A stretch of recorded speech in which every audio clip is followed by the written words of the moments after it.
Hey everyone! In this guide, I'm going to show you how to connect a Squarespace domain to Google Sites using the 2026 layout.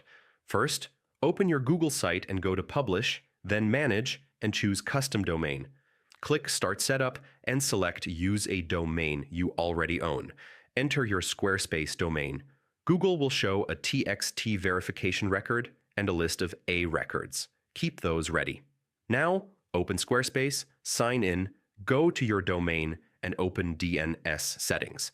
Add the TXT record to verify your ownership, then add each of the Google A records one by one. Once that's done, return to Google Sites and click Verify.